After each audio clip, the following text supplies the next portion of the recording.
പ്രിയപ്പെട്ട സഹോദരങ്ങൾ, കണ്ണീറുപോലെയുള്ള കാര്യങ്ങൾ തന്നെ മാറിപ്പോകാം ഇല്ലേ? ചില ആളുകൾ നമ്മളിൽപ്പെട്ട ഒരാൾ നന്നാകുന്ന ഇഷ്ടപ്പെടും ഇല്ലേ?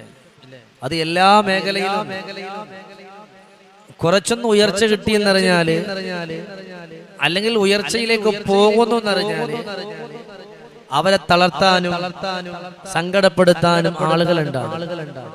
ഉറപ്പല്ലേ? അങ്ങനത്തെ എത്ര ആളുകളുണ്ട്? മഹാനായ മുശയ്യബ് റളിയല്ലാഹു അൻഹു തന്റെ വീട്ടിന്റെ ഉള്ളിൽ ഇരിക്കുമ്പോ തന്റെ പ്രിയപ്പെട്ട കൂട്ടുകാരൻ കടന്നു വന്നിട്ട് പറയാ, മോനെ മുശയ്യബേ, നീ എന്തു ഭംഗിയുള്ളവനായിരുന്നു, നിന്നെ കാണാൻ എന്ത് രസമായിരുന്നു, നിന്റെ ശരീരം വെളുത്തു തുടുത്തിരുന്നു, നിന്റെ തലമുടി എത്രയോ രസമായിരുന്നു, നിന്റെ കണ്ണിന്റെ പോളകൾ എന്ത് ചന്തമായിരുന്നു. ഇന്നോ നിന്റെ മുഖത്ത് വല്ലാത്തൊരു ഇരിപ്പുണ്ടല്ലോ. നിന്റെ മുഖം വെളുത്തതാണെങ്കിലും നിന്റെ മുഖത്തൊരു കറുത്ത അടയാളമുണ്ട് മോനെ മുശയ്യബേ. അതെന്താണെന്നറിയുമോ? ഉടൻ തന്നെ പറഞ്ഞു, വല്ലാ, നീ അറിയാത്ത ഒരു പാതകം നടന്നിട്ടുണ്ട്, നീ അറിയാത്ത ഒരു തെറ്റ് നിനക്ക് സംഭവിച്ചതല്ല, നിന്റെ കച്ചവടവുമായി ബന്ധപ്പെട്ട് നിന്നെ മറ്റുള്ളവർ ചതിച്ചിട്ടുണ്ട്. പക്ഷേ ആ ചതി നീ അറിയാതെ പോയി മോനെ മുശയ്യബേ. അതുകൊണ്ട് നീ ആ ചതിയിൽ നിന്ന് മുക്തനാകാതെ എത്രയൊക്കെ മുന്നോട്ട് നീ വലിച്ചെറിഞ്ഞു ഓടിയാലും ആ ഒരു തെറ്റിൽ നിന്ന് ആളുകൾ ചെയ്ത ആ ഒരു കുറ്റത്തിൽ നിന്ന് മുക്തി നേടാതെ നിനക്കെവിടെയും വിജയമില്ല മോനെ മുശയ്യബേ. ഒരുപക്ഷെ നമ്മള് അള്ളാഹുവിന്റെ ഇസ്മുകൾ അങ്ങനെ ഉണ്ടല്ലോ, അത് എഴുതി കൊടുത്തിട്ട് അത് വെക്കാൻ പറയുന്ന സ്ഥലത്ത് തന്നെ വെച്ചിട്ടില്ല എന്നുണ്ടെങ്കിൽ വീണ്ടും നമുക്ക് നമ്മൾ ആ പഴയൊരവസ്ഥയിലേക്ക് പോകും. ആ സമയത്ത് ചൊല്ലാൻ പറയുന്ന ദിക്ർ നമ്മൾ ചൊല്ലിയിട്ടില്ലെങ്കിലും വീണ്ടും ആ പഴയൊരവസ്ഥയിലേക്ക് നമ്മൾ പോകും. ചില പേപ്പറുകൾ, ഇസ്മുകൾ എഴുതുന്ന പേപ്പറുകൾ ചില റൂമുകളിൽ വെക്കാം, ചില സ്ഥലങ്ങളിൽ വെക്കാൻ പാടില്ല. അങ്ങനെയൊക്കെ നിയമങ്ങളുണ്ട് ഇല്ലേ? അങ്ങനെയൊക്കെ വരുമ്പോ നമ്മള് ഒഴിവാക്കി വിട്ടത് കൂടെ ഡബിളായിട്ട് തിരിച്ചു വരും. അപ്പൊ നമ്മുടെ ശത്രുക്കൾക്ക് അത് ചെയ്യാൻ എളുപ്പമാവും. എന്റെ വാക്കല്ലേ ഇത്? മോനെ മുശയ്യബേ, നീ ഒരാളെ കാണണം. മഹാനരായ ഹബീബിന്റെ കുടുംബത്തിൽപ്പെട്ട ഒരാളെ ഞാൻ നിനക്ക് പരിചയപ്പെടുത്തി തരാ. അവരെ നീ വന്ന് ചെന്ന് കാണുമോ? ചെന്നുകൊണ്ട് കാണുമ്പോ പറഞ്ഞു, മോനെ മുശയ്യബേ, നീ നന്നാകാൻ പോകുന്നില്ല. വല്ലാത്ത സങ്കടായി. നന്നാകാൻ പോകുന്നില്ല. അദ്ദേഹത്തിന്റെ അനുജനാണ് മുശയ്യബ് റളിയല്ലാഹു അൻഹുവിന്റെ അനുജനാണ് മുഈദ്. അപ്പൊ മുഈദിനോട് മുശയ്യബ് തങ്ങൾ പറഞ്ഞു, മോനെ, ഞാൻ യമനിലെ കച്ചവടമൊക്കെ നിർത്തിയിട്ട് ഞാൻ നാട്ടിലേക്ക് വരാൻ, നമുക്ക് അവിടെ വല്ല ബിസിനസ് തുടങ്ങാം. മോനെ മുശയ്യബേ, മുശയ്യബ് തങ്ങള് മുഈദ് റളിയല്ലാഹു അൻഹുവിനോട് പറഞ്ഞു, ഞാനങ്ങ് നാട്ടിലേക്ക് വരാം, നമുക്ക് അവിടെ വല്ല കച്ചവടമൊക്കെ നമുക്കൊന്ന് തുടങ്ങാം, ഉഷാറാകും. പക്ഷേ അവസാനം വന്നത് എന്തെന്നറിയുമോ? ഒന്നുമില്ലാത്ത ഒരവസ്ഥയാണ്. മുശയ്യബ് റളിയല്ലാഹു അൻഹു നാട്ടിലേക്ക് വന്നു. നാട്ടിൽ വന്നിട്ട് അവിടെ നല്ലൊരു കച്ചവടം തുടങ്ങി. അദ്ദേഹത്തിന്റെ കച്ചവടത്തിന്റെ പേര് ലിബാസ് എന്നാണ്.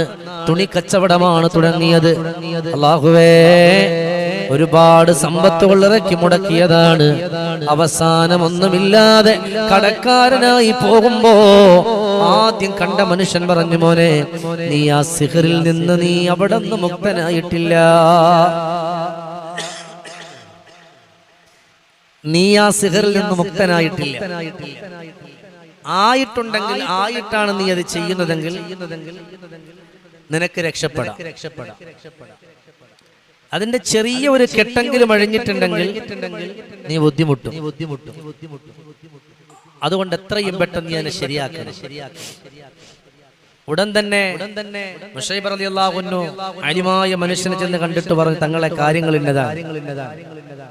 അദ്ദേഹം കിടപ്പ് രോഗിയാണ് എന്ന് പറഞ്ഞാൽ ആർക്കും ഒന്നും ചെയ്തു കൊടുക്കാതെ രോഗമായതുകൊണ്ട് വീട്ടിൽ കിടക്കാൻ. ആ സമയം അദ്ദേഹത്തിന്റെ അവസ്ഥ കണ്ടിട്ട് പറയാണ്, വല്ലാ,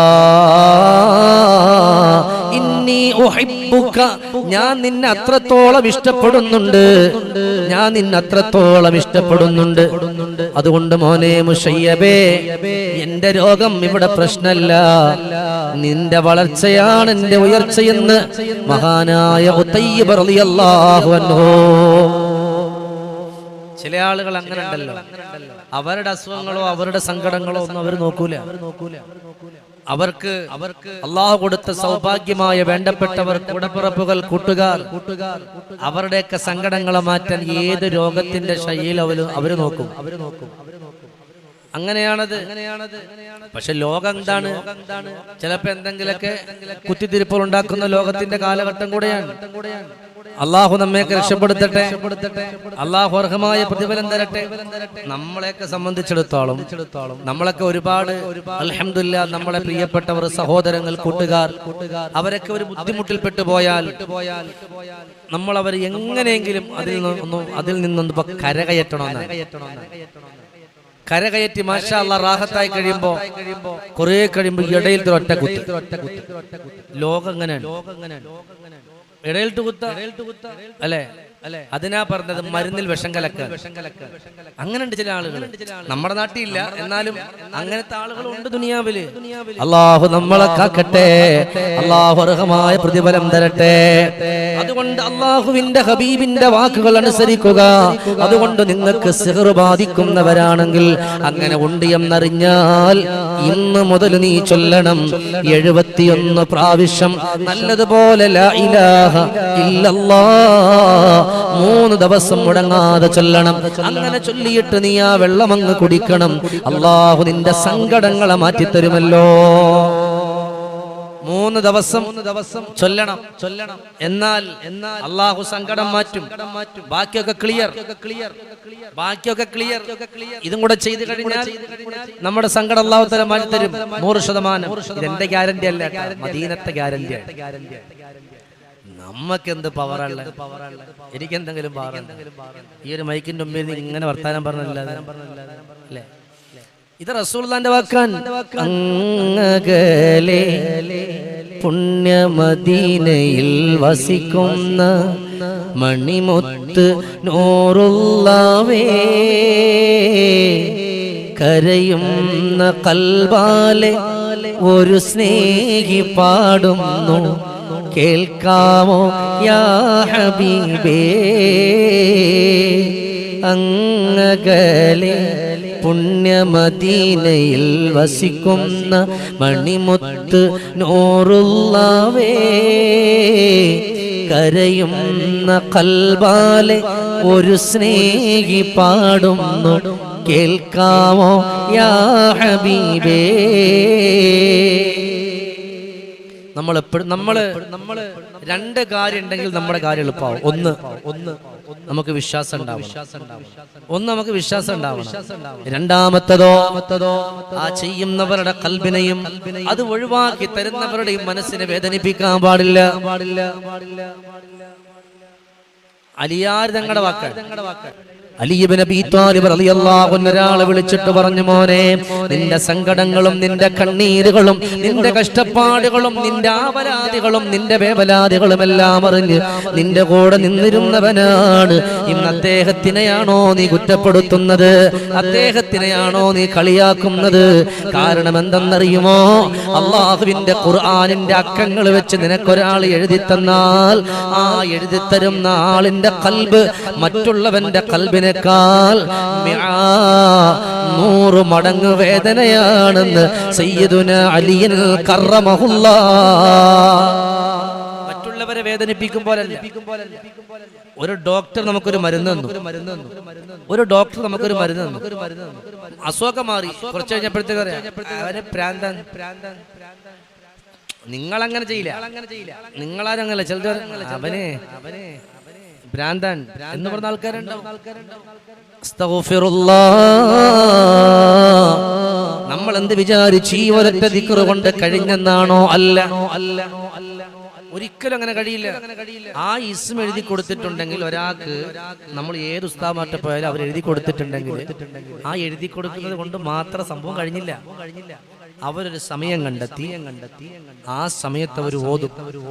അത്രയ്ക്ക് വേണ്ടപ്പെട്ട ആളുകളാണെങ്കിൽ ഇഖ്ലാസായിട്ട് അത് മാറണമെന്ന് പറഞ്ഞ് തന്നെ അവർ ഓതും. ആ ഒരു ഓതലിൽ അല്ലാഹു മാറ്റും. അത് ഖുർആനിന്റെ ആയത്തുകളാണ്. ഞാൻ പറഞ്ഞു വന്നപ്പോ കുറച്ച് കാട് കയറിപ്പോയി. അതുകൊണ്ട് സഹോദരങ്ങളെ, അഫ്ളൽ ദിക്റിന് ലാ ഇലാഹ ഇല്ലല്ലാഹ് എന്ന പരിശുദ്ധമായ ദിക്റിന് വലിയ മഹത്വമാണ്. അത് ചൊല്ലാനുള്ള മനക്കരുത്തുണ്ടാക്കണം, അത് ചൊല്ലാനുള്ള മനസ്സുണ്ടാക്കണം, അത് ചൊല്ലിക്കൊണ്ട് ജീവിതത്തിൽ വരാവൊരുങ്ങണം. അല്ലാഹു നമ്മുടെ സങ്കടങ്ങൾ 100% മാറ്റിത്തരും. പടച്ചവനെ, ഏതെങ്കിലും ഒരാൾ, ആണായാലും പെണ്ണായാലും ഇസ്തിഗ്ഫാർ അസ്തഗ്ഫിറുല്ലാഹ് എന്നുള്ള ഇസ്തിഗ്ഫാർ ചൊല്ലിക്കൊണ്ട് വരികയാണെങ്കിൽ അവൻ എത്ര വലിയ കടക്കാരനാണെങ്കിലും ആ കടം മാറാൻ വഴി കിട്ടും. അതിനുള്ള വഴികൾ അല്ലാഹു തുറന്നു തരും. അവൻ കച്ചവടം ചെയ്യുന്നവനാണെങ്കിൽ ആ കച്ചവടത്തിൽ അല്ലാഹു ബറക്കത്ത് ചെയ്യും. അവന്റെ വീടുകളിലൂടെയാണെങ്കിൽ ആ വീടുകളിൽ ബറക്കത്ത് ചെയ്യും. അവൻ ഏതൊക്കെ കാര്യങ്ങളാണോ അവൻ ഖൽബ് കൊണ്ട് ആഗ്രഹിക്കുന്നത്, ആഗ്രഹിക്കുന്ന കാര്യങ്ങളെല്ലാം അല്ലാഹു അവനിക്ക് എളുപ്പമാക്കി കൊടുക്കും. അതുകൊണ്ട് ജീവിതത്തിൽ വഴിയോരങ്ങളിലൂടെ സഞ്ചരിക്കുമ്പോ ഒരല്പസമയം നമ്മൾ കണ്ടെത്തണേ, അസ്തഗ്ഫിറുല്ലാഹൽ അലീം. ഇത് നിങ്ങളുടെ ജീവിതത്തിൽ ഒരു മരുന്നായി, ഒരു പീയൂഷമായി, ഒരു ഔഷധമായി നിങ്ങൾ മുറുകെ പിടിക്കുകയാണെന്നുണ്ടെങ്കിൽ നിങ്ങൾ പോലും അറിയാത്ത വഴികളിൽ അല്ലാഹു നിങ്ങളെ വിജയിപ്പിക്കുമെന്നാൽ അതുമാത്രവുമല്ല, അല്ലാഹു നിങ്ങളെ വിജയിപ്പിക്കുമെന്ന് മാത്രമല്ല, നിങ്ങളെ മറ്റുള്ളവരെ കൊണ്ട്, അവർ നിങ്ങളോട് നല്ല സ്നേഹം തന്നുകൊണ്ട്, ഇഷ്ടം തന്നുകൊണ്ട് അല്ലാഹു നിങ്ങളെ അവരെ കൊണ്ട് നിങ്ങളെ സഹായിപ്പിക്കുമെന്നാണ്. അതാണ് ഇസ്തിഗ്ഫാറിന്റെ പവർ. അതാണ് ഇസ്തിഗ്ഫാറിന്റെ പവർ. നമ്മളൊന്നും അറിയണ്ട. ഇസ്തിഗ്ഫാർ ചൊല്ലുന്നവനോട് അല്ലാഹു സ്നേഹം കൊടുക്കും.